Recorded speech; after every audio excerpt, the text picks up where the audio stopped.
여러분 안녕하십니까?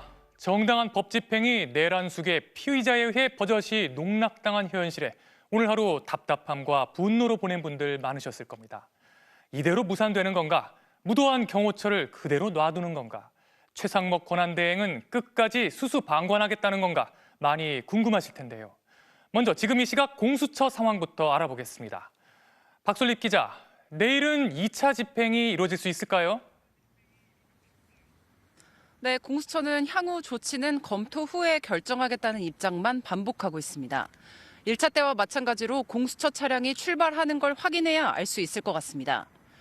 체포영장 유효 시한은 다음 주 월요일 자정입니다. 기회는 내일과 모레 이틀뿐인 겁니다. 그래서 시간에 쫓겨서 마지막 날 하기보다는 내일 체포영장을 다시 집행할 거라는 관측이 나오고 있는데요. 휴일에는 공수처 건물을 비울 수 있고 교통 여건도 평일보다 낫다는 이점도 있습니다. 다만 휴일에는 관저 앞 윤석열 대통령 지지자들이 더 많이 몰릴 수 있다는 점이 변수입니다. 1차 실패를 놓고 준비가 부족했던 것 아니냐는 지적에는 공수처 관계자는 현장에 투입된 공수처와 경찰 인력 사이에서도 더 강하게 밀어붙여야 한다며 철수를 반대하는 목소리도 많았다고 했습니다. 토요일인 오늘도 차정현 부장검사 등 수사팀은 대부분 출근해 윤석열 대통령 조사 준비를 이어갔습니다. 그런데 경호처가 더 강경한 대비 태세에 들어갔다는 소식도 들리는데요. 네, 이런 식으로 공수처가 또 나섰다간 한 번 더 간다고 윤 대통령을 체포할 수 있을 거라고 장담하기 어려운 게 현실입니다. 1차 시도에서 공수처와 경찰 체포전은 대형 버스 방어벽을 2차례 넘어섰지만 관저 200m 앞에서 200여 명의 저지선을 마주했습니다. 결국 체포영장 집행은 무산됐습니다. 현장에 투입됐던 한 체포조 관계자는 MBC에 사람이 너무 많아 압사할 수도 있겠다 생각했다고 당시 상황을 전했는데요. 첫 번째 시도에서 경호처가 지나치게 막은 것 아니냐는 비판 여론이 있다고 보고 다음 집행 때 강제력을 행사할 명분은 얻은 것 아니냐는 의견도 공수처 내부에서 나오고 있습니다. 인간 방패 뒤에 숨어 사법 절차를 무시하는 윤 대통령에 대한 비판 여론이 큰 점도 공수처는 고려하고 있습니다. 공수처와 경찰에 비해 경호처 인력이 갑절이라 그 벽을 뚫지 못했던 만큼 2차 집행 때는 지원 인력을 보강하고 특공대 투입 등 물리력 행사 방안도 검토할 것으로 보입니다. 공조수사본부는 또 오늘 오후 최상목 대통령 권한대행에게 대통령 경호처에 대한 협조 지휘를 재차 요청한다는 내용의 공문도 발송했습니다. 지금까지 공수처에서 전해드렸습니다. 그럼 이번엔 탄핵 찬반 집회가 동시에 열린 한남동 대통령 관저 앞으로 가보겠습니다. 조건희 기자, 지금 상황은 어떻습니까? 그러나 우리는 윤석열을 지켜야 돼. 네, 이곳 한남동 관저를 사이에 두고 윤석열 대통령 탄핵 찬반 집회가 이어지고 있습니다. 주말인 탓에 기존 평일 집회 때보다 훨씬 많은 인파가 몰리며 한남대로 약 1km 구간이 집회 참가자들로 가득 찼습니다. 이 때문에 오후 5시 20분쯤부터 6호선 한강진역은 안전 문제로 20분가량 지하철이 멈추지 않고 통과했고요. 관저 근처 한남대로와 남산 1호 터널 등 도로는 차량 전면 통제 중입니다. 민주노총은 어제부터 지금까지 멈추지 않고 탄핵 촉구 집회를 열고 있습니다. 참가 인원만 주최 측 추산 2만 5천여 명입니다. 이들은 윤 대통령에 대한 체포를 촉구하고 공수처에 대해서도 체포영장 집행을 서둘러 다시 시도하라 요구하고 있습니다. 앞서 민주노총은 어제에 이어 오늘도 정오쯤 관저로 들어가는 골목을 향해 시민행진을 진행했는데요. 이 과정에서 조합원 2명이 경찰을 때린 혐의로 체포되기도 했습니다. 민주노총 측은 정작 잡아가야 할 사람은 윤석열인데 조합원들을 끌고 가고 있다며 경찰 체포 조치를 비판했습니다. 민주노총과 비상행동 측은 오늘 관저 앞에서 밤새 집회를 이어나갈 계획입니다. 반대로 윤 대통령 지지층도 탄핵은 무효라고 주장하며 격렬히 집회를 이어나가고 있습니다. 윤석열 대통령과 함께 싸우겠다며 체포를 막아야 한다고 목소리를 높이고 있는데요. 서울 광화문에서 극우 집회를 이끌어온 사랑제일교회 전광훈 목사도 합류했습니다. 윤 대통령 지지자 일부가 욕설을 내뱉으며 경찰 질서 유지선을 넘어뜨린 뒤 밀어내는 일이 벌어지기도 했습니다. 이처럼 탄핵 찬반 집회가 한 곳에서 열리며 언제 충돌이 일어나도 이상하지 않은 상황입니다. 경찰이 차벽과 질서 유지선을 치고 기동대 경력을 추가 투입하며 하고 있지만 안전 문제 등의 우려는 계속해서 나오고 있습니다. 공수처가 체포영장 집행을 조만간 다시 시도할 것으로 예상되는 가운데 이곳 관저 앞 긴장감도 더욱 높아질 것으로 보입니다. 지금까지 한남동 관저 앞에서 전해드렸습니다.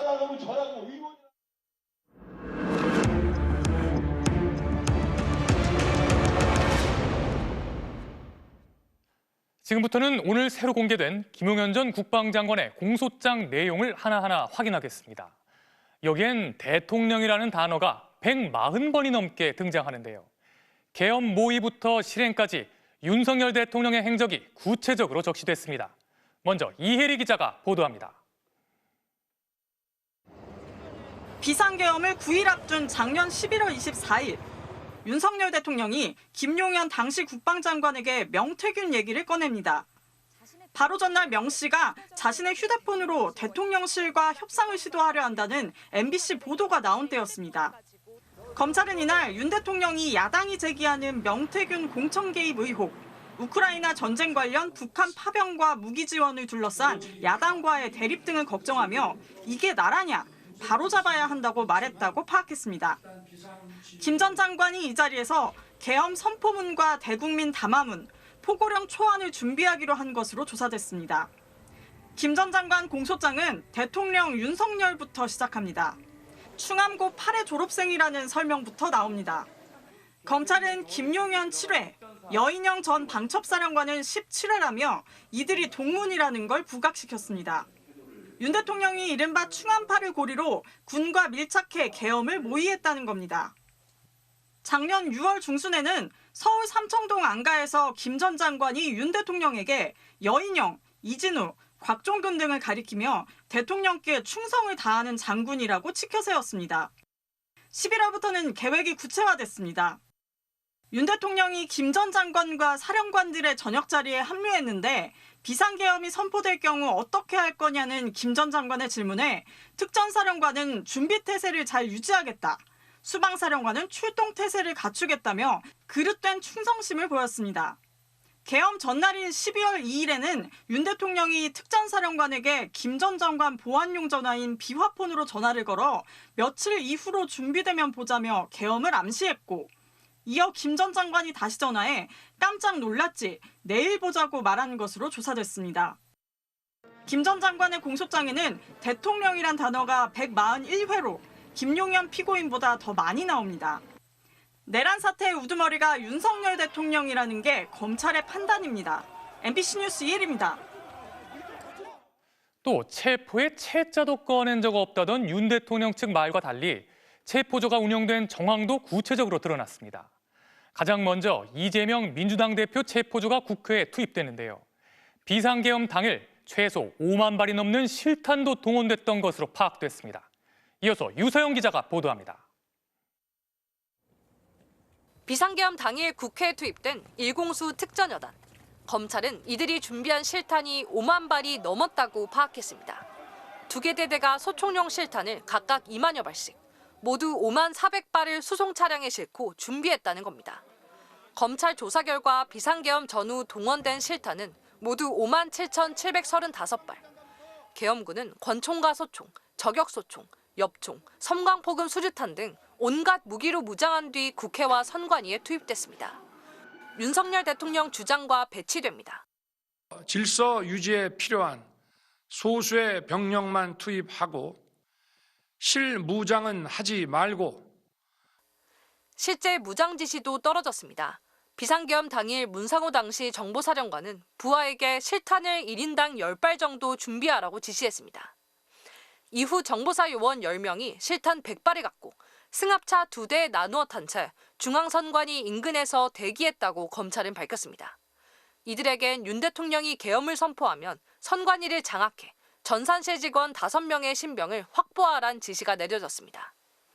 배후에는 불명예 전역한 뒤 역술인 활동을 하고 있던 노상원 전 정보사령관이 있었습니다. 민간인 노 씨에게 힘을 실어준 건 김용현 전 장관.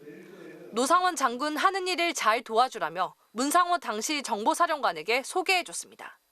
노상원, 김용현 모두 부정선거 음모론에 빠져 있었습니다. 한 정보사 간부는 부대원들에게 체포 명단을 불러주며 선거를 조작한 범죄자이니 정당한 공무집행이라는 불법적인 지시를 전달했습니다. 국회에도 체포조가 투입됐습니다. 방첩사령부는 이재명 민주당 대표 체포조 5명을 가장 먼저 국회로 출동시킨 걸로 드러났습니다. 이재명 체포조를 시작으로 모두 10개 팀, 49명이 투입됐습니다. 체포에 채자도 꺼낸 적 없다는 윤 대통령 측 말과 또 다릅니다. 포승줄과 수갑을 이용하란 지시가 있었고 구금 장소는 수도방위 사령부 비원 벙커였다는 게 검찰 조사 결과입니다. MBC 뉴스 유서영입니다. 2시간짜리 내란이 어딨냐고 주장했던 윤 대통령의 발언과 정면으로 배치되는 사실도 대거 확인됐습니다. 계엄 해제가 의결된 이후에도 선관위에 군부대를 다시 보내려 하고 국회를 대체할 별도의 입법기구 예산 편성 지시도 내린 것으로 파악됐습니다. 이준범 기자가 보도합니다. 경찰 봉쇄와 무장군인 난입을 뚫고 국회는 12월 4일 새벽 1시 1분 비상계엄 해제를 의결했습니다. 하지만 윤석열 대통령은 새벽 4시 30분이 되어서야 계엄 해제를 발표했습니다. 국회의 계엄 해제 요구가 있어 계엄 사무에 투입된 군을 철수시켰습니다. 이 3시간 반 사이 김용현 전 국방장관은 군 병력을 중앙선거관리위원회에 다시 투입하려고 시도한 것으로 드러났습니다. 합동참모본부에 따로 마련된 결심지원실에서 30분가량 윤 대통령과 논의를 마치고는 새벽 2시 13분쯤 곽종근 당시 특전사령관에게 병력을 재투입할 수 있는지 물었다고 검찰은 밝혔습니다. 계엄 해제 이후에도 망상적 부정선거 의혹에 빠져 선관위 직원 체포와 서버 탈취를 포기하지 않은 것으로 보입니다. 윤 대통령이 이진우 당시 수도방위 사령관에게 전화해 2번, 3번 계엄령을 선포하면 되니 계속 진행하라고 했던 것에 이어서 계엄을 이어가려 한 정황이 또 추가된 겁니다. 하지만 김 전 장관의 연락을 받은 곽 사령관이 어렵다는 취지로 답변하자 숫자가 힘에 부친다는 중과부적을 언급하며 수고했다고 한 것으로 드러났습니다. 윤 대통령이 국회를 무력화시키려 했던 정황도 구체적으로 확인됐습니다. 비상계엄을 발표한 이후 최상목 경제부총리에게 건넨 문건에 국회 관련 자금을 완전 차단하고 국가 비상입법기구 예산을 편성하라는 내용이 적혀있던 것으로 파악됐습니다. 계엄 선포가 단순 경고일 뿐이었다는 윤 대통령 주장은 거짓임이 더 확실해졌습니다. 국회를 해산시키거나 기능을 마비시키려는 것이 아니면 자명합니다. 윤 대통령은 종북 좌파들을 놔두면 나라가 거덜나고 경제, 외교 아무것도 안 된다고 말하면서 일부 국무위원들의 계엄 반대에도 지금 바꾸면 다 틀어진다며 막무가내식으로 계엄을 선포한 것으로 드러났습니다. 검찰은 이 같은 국무회의 절차와 비상계엄 선포 과정은 헌법과 계엄법이 정한 규정을 모두 위반했다고 밝혔습니다. MBC 뉴스 이준범입니다. 또 윤 대통령을 비롯한 내란의 핵심 지휘관들이 잊지도 않은 북한의 도발을 경고하며 군을 준비시켰던 사실도 확인됐습니다. 오물풍선이 심각하다, 대규모 탈북 징후가 있다는 식으로 장병들을 속여서 내란에 동원했던 겁니다. 권희진 기자가 보도합니다. 내란 이틀 전인 12월 1일 오후 5시, 곽종근 특전사령관이 휘하 공수 여단장에게 훈련을 미루라며 출동 준비를 지시합니다. 북한의 도발 가능성이 크다는 이유였습니다.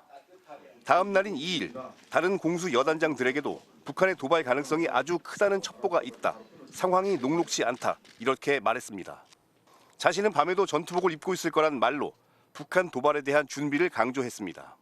오후 5시, 이번엔 707 특임 단장을 불러 북한이 민간인을 동원해 도발할 가능성이 커졌다며 진압 작전을 준비해보자고 했습니다. 북한에 의한 어떤 형태인지 모르겠지만 서울에 도발이 있을 것이라는 그런 내용으로 강조를 했습니다. 내란 전날인 이날 저녁, 윤석열 대통령은 김용현 국방장관의 비화 폰으로 곽종근 특전사령관에게 전화합니다. 이때 윤 대통령은 며칠 이후 준비되면 보자고 직접 말했습니다. 잠시 후 김용현 장관이 같은 전화로 다시 전화했습니다. 그는 깜짝 놀랐지, 내일 보자라고 했습니다. 그리고 12월 3일 대통령의 계엄 선포와 함께 707 특임단 등은 국회에 투입됐습니다. 정보사 병력도 북한을 이유로 동원됐습니다. 작년 10월 14일 민간인 노상원 씨는 문상호 정보사령관에게 극도로 민감한 사안이니 임무 수행을 잘할 인원을 선발하라고 지시했습니다. 대규모 탈북의 징후가 있다는 것이었습니다. 이에 문상호 사령관은 정모 대령과 김모 대령에게 공작에 투입할 북파 공작원, HID 요원들을 선발하라고 명령합니다. 방첩사도 마찬가지였습니다. 여인영 방첩사령관도 북한 우물 풍선을 이유로 자신의 휘하부들을 내란 투입을 위해 준비시킨 것으로 검찰 공소장에 드러났습니다. 이렇게 북한 때문이라며 준비됐던 방첩사 병력은 내란 당일 국회 요인을 체포하고 선관위를 침탈하는 데에 투입됐습니다. MBC 뉴스 권희진입니다. 새해 첫 주말에도 시민들은 서울 도심에서 대통령의 퇴진을 촉구하는 대규모 집회를 열었습니다. 어제 체포영장 집행에도 끝끝내 모습을 드러내지 않은 대통령과 사병을 자처한 경호처에 대한 성토가 이어졌습니다. 고병찬 기자입니다. 2025년 새해 첫 주말, 시민들이 광화문 앞 9차선 도로를 가득 메웠습니다. 대통령 경호처는 내란범 비호 중단하라!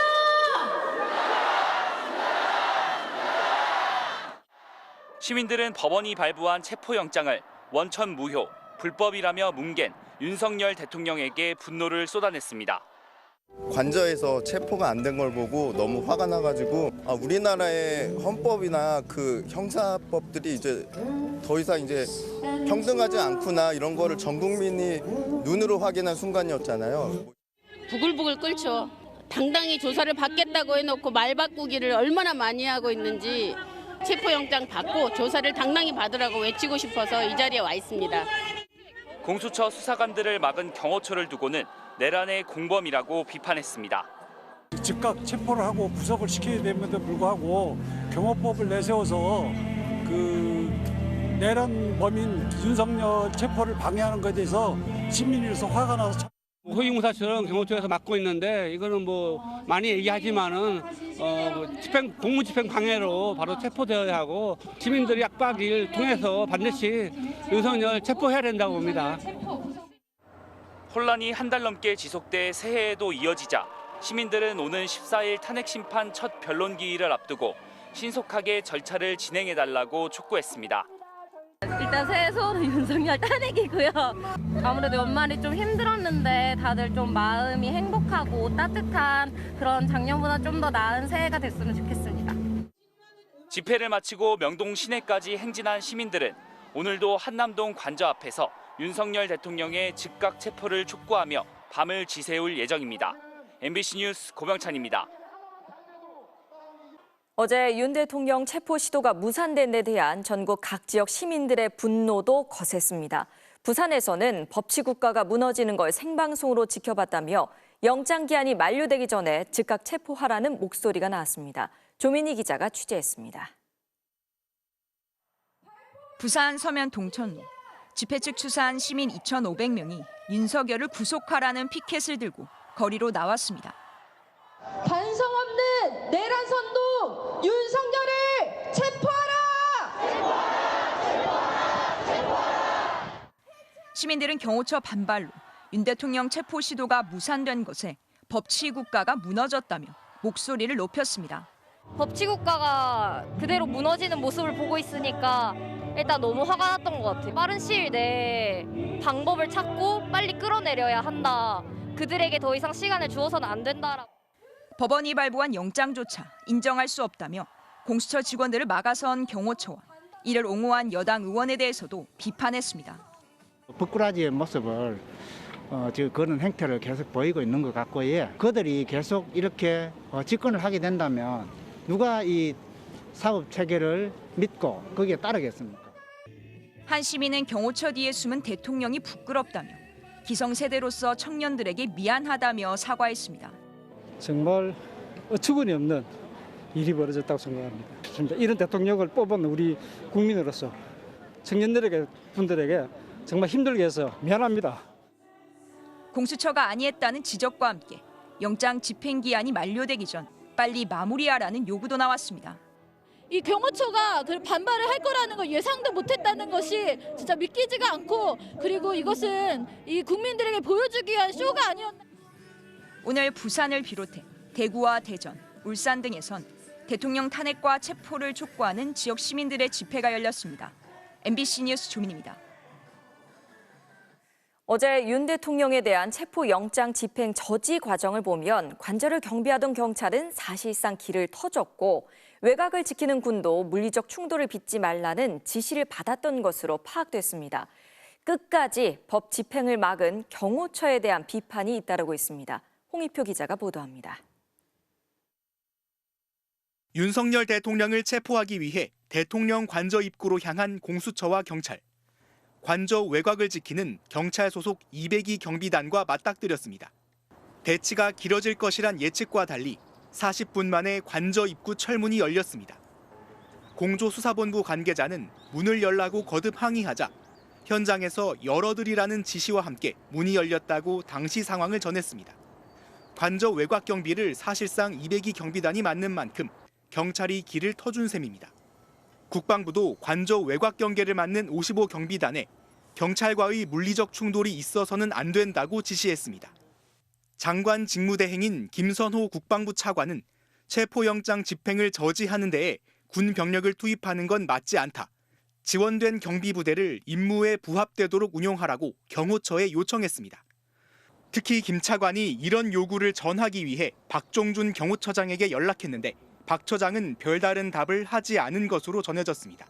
경호처는 병사들이 동원됐다는 보도는 사실이 아니라는 입장이지만 관저 200m 앞에서 구축된 저지선에는 군인 수십 명이 투입된 것으로 알려졌습니다.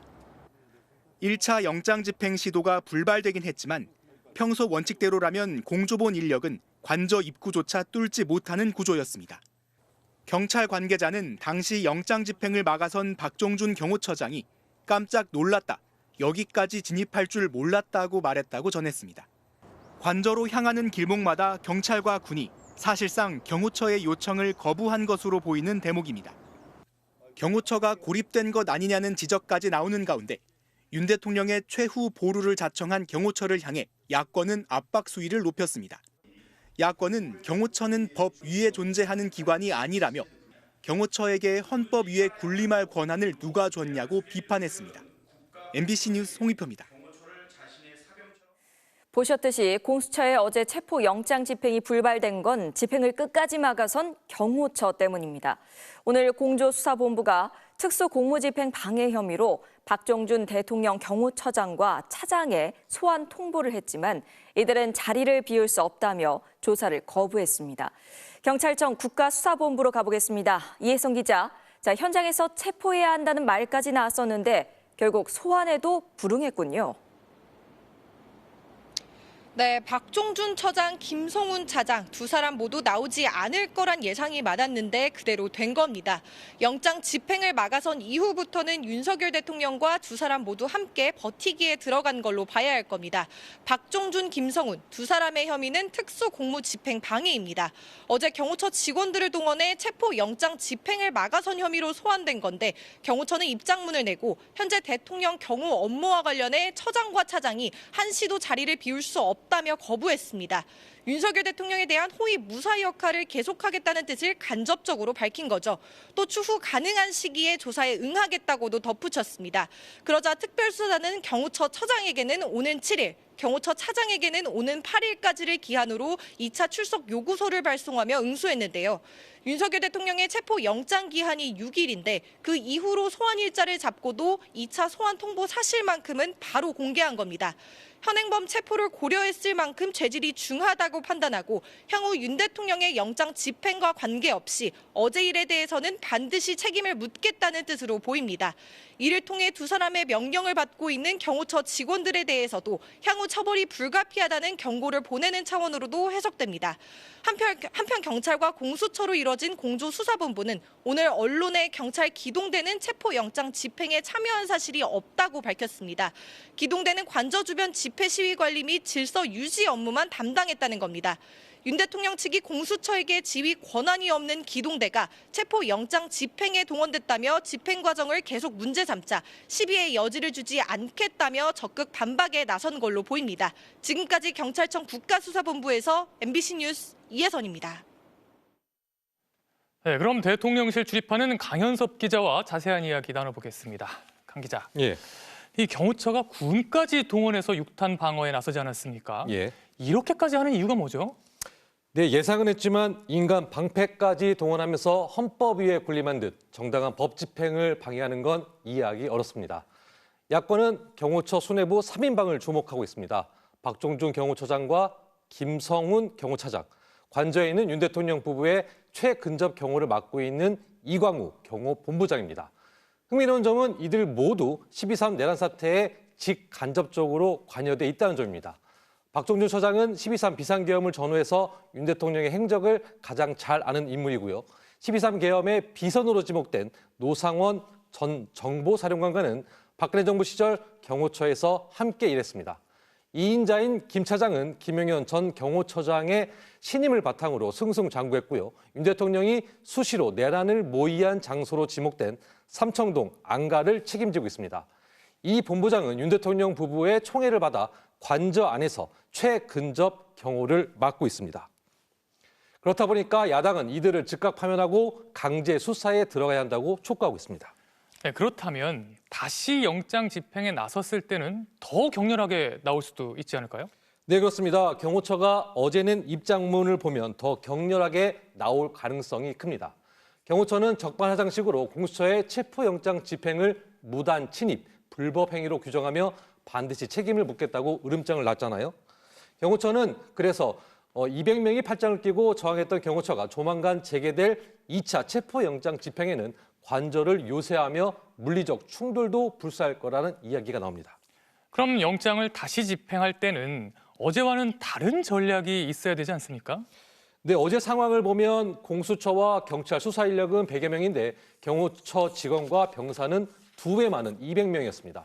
2배나 많은 인력에 일부는 개인 확인인 총까지 휴대하고 있었습니다. 윤 대통령을 체포하려면 더 많은 인력과 영장 집행을 막는 사람들을 긴급 체포해서 현장에서 제압해야 합니다. 경찰 특공대 투입도 거론된 상황에서 무력 충돌 가능성 배제할 수 없습니다. 지금으로선 대통령 권한대행을 맡고 있는 최상목 경제부총리의 결단이 최악의 불상사와 경호처의 무법을 막을 유일한 길로 보입니다. 네, 강현석 기자 잘 들었습니다. 야당은 사병으로 전락한 경호처를 해체할 수 있다고 경고했습니다. 반면에 국민의힘은 정당한 법 집행을 한 공수처를 향해 위법하다며 자중하라고 목소리를 높였습니다. 신수아 기자가 보도합니다. 윤석열 대통령에 대한 체포영장 집행이 불발되자 정치권에선 이틀째 당장 윤 대통령을 체포하라는 요구가 이어졌습니다. 6개 야당이 공동 기자회견을 연 데 이어 더불어민주당은 비상의원총회를 열고 윤 대통령을 즉각 체포하라고 촉구했습니다.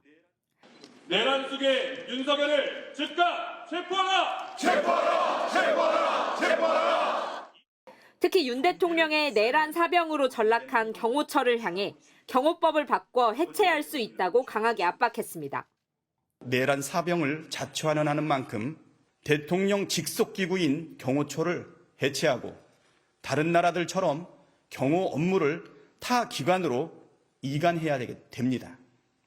경호처 수뇌부의 오판으로 수많은 공무원, 청년들을 내란 공범으로 만들 셈이냐고 경고했습니다. 윤석열 하나 보호하겠다고 경호처 소속 공무원들을 특수 공무 집행 방해와 내란 공범으로 만들어 인생을 다 파탄나게 만들 생각입니까? 반면 국민의힘은 윤 대통령의 체포영장은 발부부터 무효라는 주장을 이어갔습니다. 부당영장, 원천 무효, 위법 집행 중단하라! 중단하라! 중단하라! 중단하라!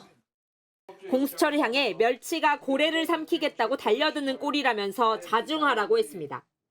공수처는 대통령 체포영장 집행을 둘러싼 사회적 혼란과 불행이 더 이상 가중되지 않도록 자중하길 바랍니다. 국민의힘은 공수처 검사가 특정 법무법인을 거쳤기 때문에 민주당 편향적일 수 있다는 주장까지 꺼내들며 무분별한 공세를 쏟아냈습니다. MBC 뉴스 신수아입니다.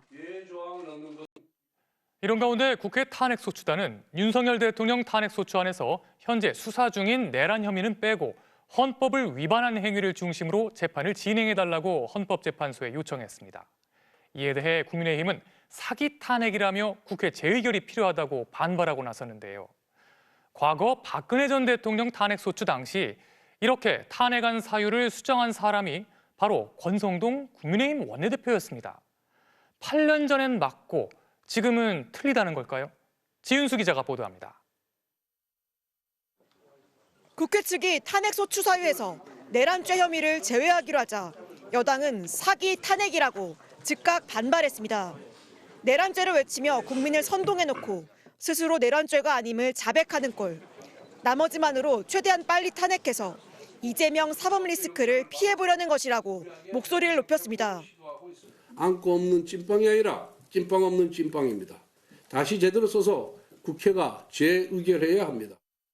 재석 의원 3분의 2 동의를 받는 재표결이 이뤄져야 한다는 입장입니다. 하지만 지난 2017년 권성동 원내대표는 지금과는 정반대의 논리를 폈습니다. 박근혜 전 대통령의 탄핵소추위원장으로서 앞장서서 탄핵안을 수정한 겁니다. 직접 기자회견도 열었습니다.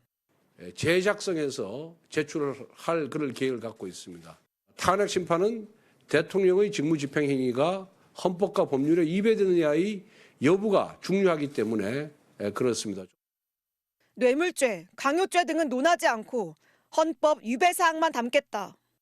범죄 성립 유무는 탄핵 심판 아닌 형사재판의 대상이다. 사실상 수사 중인 사안을 빼서 신속한 심리를 노렸던 건데 이번에 내란죄 성립 여부 대신 헌법 위반에 집중하겠다는 국회 측 입장과 동일합니다. 당시 권 원내대표는 쉽게 말해 검찰의 공소장 변경과 같다며 국회 의결이 필요 없다고도 했습니다. 공소장 변경도 기본적인 사실관계는 그대로 유지하면서 거기에 대한 법적 평가를 달리하는 것입니다. 그렇기 때문에 국회 제적위원 3분의 2 이상의 찬성이 필요 없고 8년 전과 전혀 다른 이야기를 하는 권성동 원내대표에 대해 당 내부에서조차 2017년 권성동을 2025년 권성동이 막을 수 있을까라는 비판이 나왔습니다. 이에 대해 국민의힘은 부분을 정리하는 것과 양대 항목 중 하나인 내란죄를 정리하는 건 무게와 논란 가능성이 다르다고 주장했습니다. 민주당은 쓴 웃음만 나오는 무식한 주장이라며 잘 모르겠으면 권 원내대표에게 물어보면 된다고 반박했습니다. 내란 행위 사실관계는 제외한 게 없고 탄핵 심판에 맞게 사유를 재정리한 것뿐이라는 겁니다. 내란죄 성립 여부를 다투지 않고 탄핵소추 안에 있는 내란 행위들, 사유들이 헌법 위배에 해당하는지 여부를 주장해서 다투겠다. 이렇게 정리된 겁니다. 탄핵 심판 지연을 노리는 국민의힘이 정치적 유분리에 따라 말을 바꾸고 있다는 비판을 피하기 어려워 보입니다. MBC 뉴스 지은수입니다. 이번 윤석열 대통령 체포영장 집행에 있어 관심이 집중되는 사람이 바로 최상목 대통령 권한대행입니다. 공수처가 최 대행에게 경호처에 대한 협조 지휘를 요청하는 공문을 다시 보냈는데요. 최 대행은 오늘도 아무런 입장을 내지 않았습니다. 구승은 기자가 보도합니다. 윤석열 대통령의 체포영장 집행이 무산된 이후 일부 언론은 여권 관계자를 인용해 정진석 대통령 비서실장이 최상목 대통령 권한대행 경제부총리에게 경찰 경호인력 투입을 요청했고 최 대행도 이를 경찰청 고위관부에 지시했지만 불응했다고 보도했습니다. 여권 관계자는 해당 언론을 통해 대통령 경호 역량을 와해시키려는 시도이자 경찰 쿠데타라는 거친 표현도 썼습니다. 실제 경찰은 영장 집행을 막을 추가 인원을 투입하지 않았습니다. 경찰청 관계자는 법과 원칙에 따라 적법하게 대응한 것이라며 경찰이 지시를 불응했다는 주장은 사실과 다르다고 반박했습니다. 최상목 부총리가 경호처에 협조 요청이 있으니 검토해서 협의를 해보라고 이호영 경찰청장 직무대행에게 전달했고 이호영 대행은 법과 원칙에 따라 적법하게 근무하라는 방침을 유지했다는 겁니다. 애초에 지시가 아니었으니 지시 불이행이나 항명이 아니라는 설명입니다. 기획재정부 관계자 역시 이 사안에 대해 최 부총리의 별다른 입장은 없다면서도 경찰청이 사정을 잘 알고 있을 것이라고 말했습니다. 윤석열 대통령이 체포영장 집행을 거부하면서 사상 초유의 국가기관 대치가 벌어진 상황에서 익명에 가려진 여권 관계자가 최 부총리를 흔들기 위한 여론전에 나선 것으로 보입니다. 그러면서 대통령실과 여당은 경호처의 최종 지휘 권한은 최 부총리가 아닌 경호처장에게 있다는 주장을 펴고 있습니다.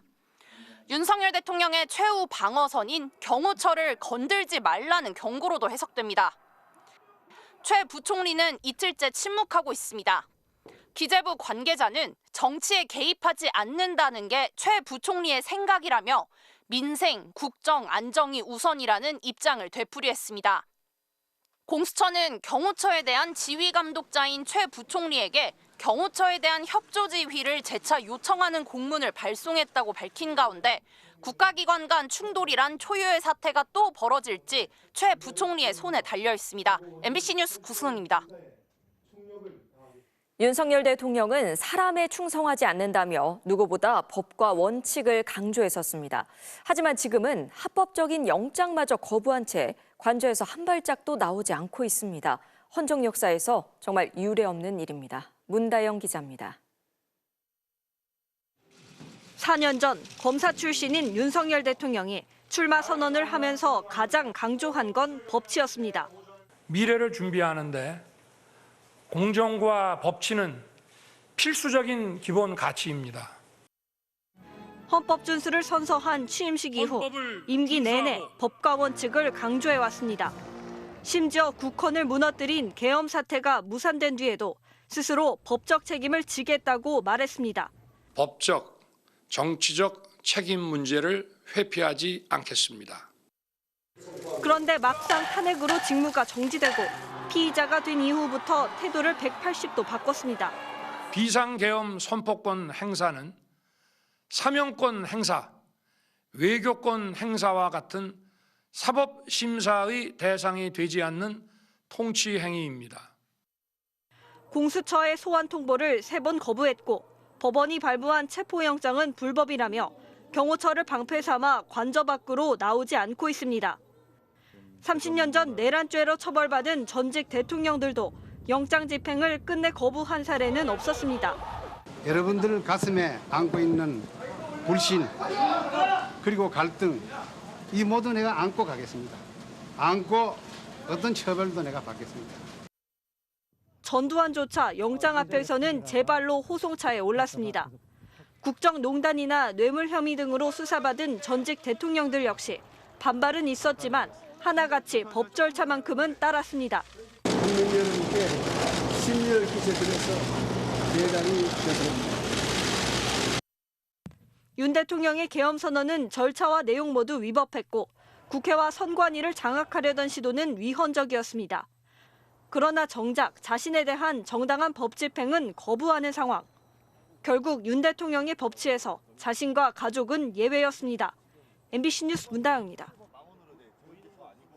윤석열 대통령 측이 헌법재판소에 제출한 답변서에 미국 연방대법원의 트럼프 판결을 인용했습니다.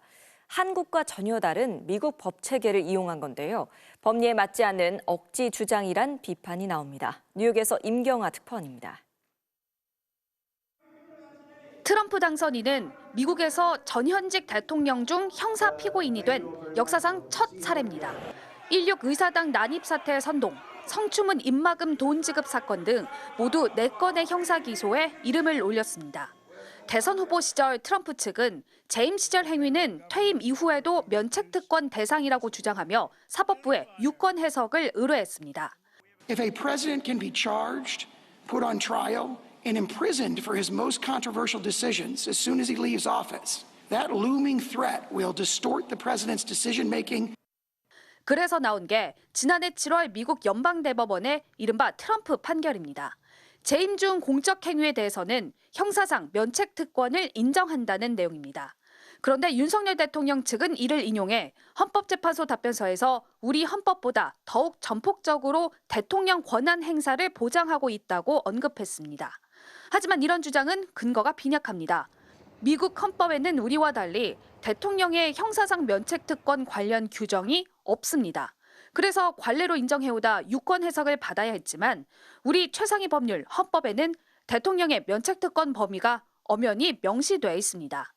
헌법 제84조, 대통령은 내란 또는 외환의 죄를 범한 경우를 제외하고 재직 중 형사상 소출을 받지 않는다는 규정입니다. 그런데도 한국과 다른 미국의 법 체계를 인용하고 있는 겁니다. 미국 헌법에 따른 미국 연방 대법원의 어떤 결정을 대한민국의 헌법과는 전혀 다른 상황에 지금 적용을 하려고 억지로 주장하는 것이다. 심지어 이곳 미국 대법원 판례조차 헌법적 권한 안에서 이루어진 공적 행위만을 면책 대상으로 보고 있습니다. 윤 대통령 비상계엄이 헌법에서 규정한 요건과 형식 어떤 것도 충족하지 않았다는 게 핵심이라는 지적입니다. 뉴욕에서 MBC 뉴스 임경아입니다. 어제 체포영장 집행 장면은 전 세계에 실시간 중계됐습니다. 외국 언론들은 탄핵소추된 대통령이 경호를 받으며 공권력을 무시한 행태에 주목하는가 하면 시위대는 왜 성조기를 흔들고 있는지, 어떤 생각으로 시위를 하고 있는 것인지 질문을 던졌습니다. 전봉기 기자입니다. 공수처 수사관들이 경호처에 막혀 철수하던 시각, 한남동 관저 앞엔 해외 기자들의 현장 중계도 이어졌습니다. 拘束令状の有効期限は6日で、合同捜査本部が今後どのような対応を取るのか難しい選択を迫られることになります。 법원이 발부한 영장이 국가기관의 불법적인 저항으로 집행 안 된 후폭풍에 대해선 외신들도 크게 우려했습니다. BBC는 한 남자가 한국을 정치적 위기에 던져넣었다는 기사에서 윤 대통령 체포 실패 이후 어떤 일이 벌어질지 불투명하며 경제대국 한국이 극심한 혼란에 빠졌다고 우려했습니다. 가디언지도 윤 대통령은 오만에 가까운 저항으로 자신이 초래한 정치적 위기에 대응하고 있다고 비판했습니다. 뉴욕타임스는 윤 대통령을 전두환 씨와 비교하면서 결국 체포당했던 전 씨와는 달리 탄핵됐는데도 경호실의 전폭적인 경호를 받고 있다고 설명했습니다. 또 경호대에 의지해 법 집행을 피한 겁장이란 평가를 인터뷰로 전했습니다. 외신들은 또 관저 앞에 모인 대통령 지지 시위대에도 주목했습니다. 성조기를 흔들고 있는 모습을 미국 시청자들도 이해하기 힘들 것으로 봐서인지 미국의 우파 시위대와 비슷한 생각을 가졌다고 보면 된다고 CNN은 설명했습니다. 선거 부정을 주장하는 깃발이나 트럼프 지지자들이 쓰는 미국을 위대하게 모자와 비슷한 빨간 모자도 역시 비슷한 모습이라고 평했습니다. South Korea mirroring conservatives in the United States saying, long story very short, an election that was held in April was unfairly won by Democrats in the opposition, and they're saying that the election was stolen. And 탄핵된 대통령을 체포하는 게 왜 어려운지, 대통령 지지 시위대의 주장은 뭔지, 한국의 상황에 대한 외신들의 의문은 커지고 있습니다. MBC 뉴스 전봉기입니다. 제주항공 여객기 참사가 발생한 지 7일째, 국가 애도 기간은 오늘로 끝납니다. 사고 수습과 희생자 인도는 마무리 단계에 접어들고 있지만 유가족들은 사고 원인 조사만큼은 끝까지 제대로 해달라고 촉구했습니다. 전남 무안공항에 취재기자 나가 있습니다. 안준호 기자, 현장 상황 전해주시죠. 네, 저는 지금 전남 무안공항에 나와 있습니다. 제 뒤로 보이는 사고 현장은 현장 보존 등의 이유로 보호 천막으로 현재 가려져 있는 상황입니다. 7일 동안 이어진 수색 작업은 날이 어두워지면서 지금은 마무리됐습니다. 오늘 사고 현장에선 로컬라이저 둔덕 부근을 중심으로 수색이 진행됐는데요. 이 과정에서 흙더미에 파묻혀 있던 사고 유객기의 두 번째 엔진이 모습을 드러내기도 했습니다. 경찰 측은 사고 현장 수색은 사실상 마무리됐다고 전했습니다. 지금까지 참사 희생자 179명의 DNA가 모두 확인된 가운데 100여 명의 희생자가 유가족에게 인도됐고, 남아있는 희생자들도 유가족에게 개별 통보를 마치는 대로 인도가 이뤄지고 있습니다. 또 소유자가 확인된 유류품들도 유가족들에게 전달되고 있습니다. 국가 애도 기간이 종료되며 희생자 인도와 사고 수습 작업도 마무리 수순을 밟고 있는데요. 오늘 제주항공 여객기 참사 유가족들은 철저한 원인 조사를 촉구했습니다. 공항 시설물을 철치하고 관리하는 국토교통부가 참사의 진상을 규명하는 항공철도 사고조사위원회를 구성했다며 사고조사위의 중립성과 독립성을 보장해달라고 공식 요청했습니다. 한편 유가족에 대한 2차 가해를 수사 중인 경찰은 오늘 오후 유가족을 조롱하는 글을 게시한 30대 남성을 모욕 등의 혐의로 붙잡아 조사하고 있다고 밝혔습니다. 국가 애도 기간은 오늘로 종료되지만 전라남도와 광주광역시 등 지자체는 현재 운영 중인 합동 분향소를 협의를 거쳐 연장 운영할 방침입니다. 지금까지 전남 무안공항에서 MBC 뉴스 안준호입니다. 참사 희생자를 위로하는 전국 분향소에는 25만 명에 이르는 추모객들이 다녀갔습니다. 오늘도 많은 발길이 이어졌는데요. 국가 애도기간 마지막 날 무안공항의 하루, 김규희 기자가 전합니다. 제주항공 여객기 참사가 일어난 전남 무안국제공항. 국가 애도기간 마지막 날에 해가 떠오르자 멀리서 밥차를 끌고 온 자원봉사자는 아침 준비를 시작합니다. 유족들에게 김이 나는 따뜻한 밥 한 끼를 전해주기 위해서입니다. 연말에 너무나도 그 소식을 듣고 안타까운 마음이었고요.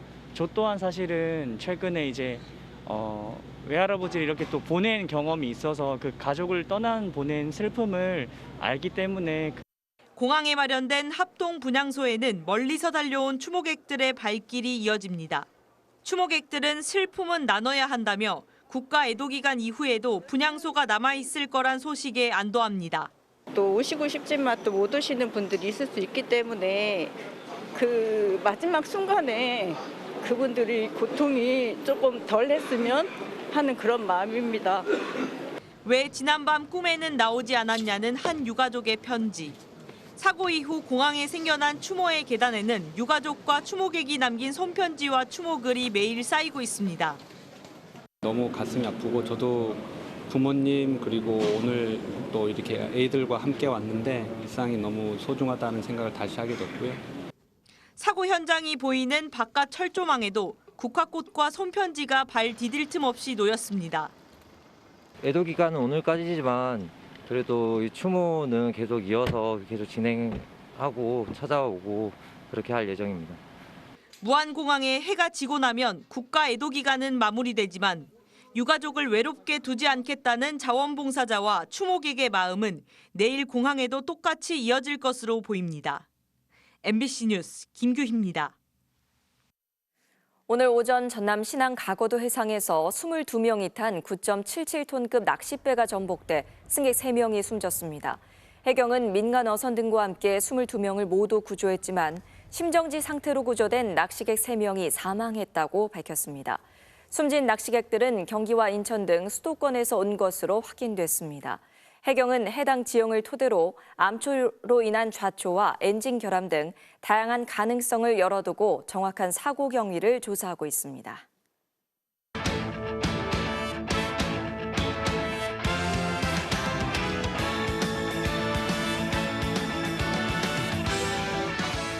토요일 밤 스포츠 뉴스입니다. 프로야구 키움의 김혜성 선수가 지난해 월드시리즈 챔피언 LA 다저스 유니폼을 입게 됐습니다. 팀의 동료가 된 오타니도 김혜성의 입단을 환영했습니다. 이명노 기자가 전합니다. 포스팅 마감을 3시간여 앞두고 김혜성이 선택한 팀은 LA 다저스였습니다. 김혜성은 3년간 1,250만 달러, 우리 돈 184억 원을 보장받고 계약이 2년 연장될 경우 최대 2,200만 달러, 약 324억 원을 받는 조건에 다저스와 계약을 맺었습니다. 앞서 시애틀과 시카고 컵스 등 4개 구단이 공식적으로 계약을 제안했고 이 가운데 LA 에인절스는 옵션 포함 총액에서 다저스보다 많은 2,800만 달러를 제시했지만 고심 끝에 지난해 월드시리즈 챔피언 다저스행을 결심했다고 소속사 측은 밝혔습니다. 이미 지난해 메이저리그 서울시리즈에서 김혜성을 콕 집어 극찬했던 로버츠 감독의 의중도 반영된 것으로 보입니다. Our scouts like the second baseman, just the way his body moves.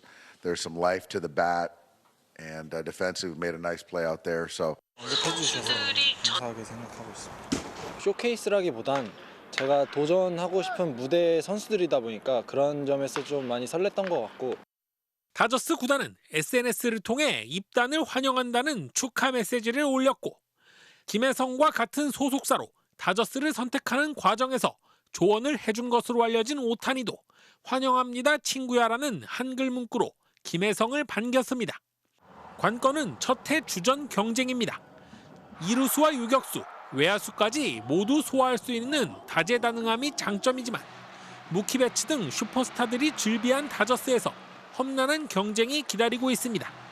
이미 지난달 미국에서 메디컬 테스트를 마친 김혜성은 이달 중으로 출국해 첫 시험 무대가 될 스프링 캠프에 합류할 예정입니다. MBC 뉴스 이명노입니다. 프로농구에선 DB 오누아쿠가 2경기 연속 종료 직전 덩크슛을 성공시키며 극적인 역전승을 이끌었습니다. 4쿼터 막판 2점 차로 앞선 DB. 하지만 종료 19초 전 KCC 버튼에게 3점 슛을 허용하며 1점 차로 역전당했는데요. 마지막 공격 기회에서 해결사는 오누아쿠였습니다. 4초를 남기고 한 명을 따돌린 뒤 그대로 덩크슛을 꽂아넣으며 재역전.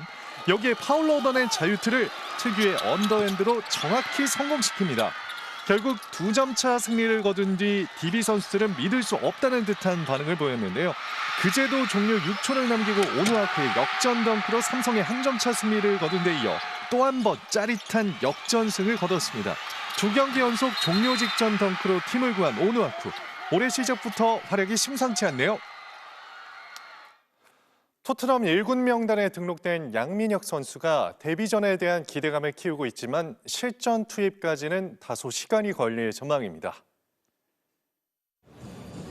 새해가 되자마자 토트넘 1군 명단에 이름을 올린 양민혁 선수. 주전들의 줄부상 속에 이르면 오늘 밤 뉴캐슬전이 데뷔 무대가 될 수 있다는 전망도 나왔지만 포스테코글루 감독은 서두르지 않겠다고 밝혔습니다. Still very, very young, coming from the other side of the world where the level of competition is nowhere near what he's going to face here. We'll just give him time to adapt. 그러면서 손흥민이 양민혁의 적응을 안팎에서 돕고 있다고 덧붙였습니다. 다만 토트넘이 오는 10일 FA컵 64강에서 5부 리그 테머스와 맞붙는 만큼 경기 진행 상황에 따라 양민혁의 데뷔도 기대해 볼 수 있을 전망입니다. 포르투갈 리그에서 나온 환상적인 프리킥 골입니다. 몸을 날린 골키퍼도 어쩔 수 없게 만든 완벽한 골이었네요. 토요일 밤 스포츠 뉴스였습니다.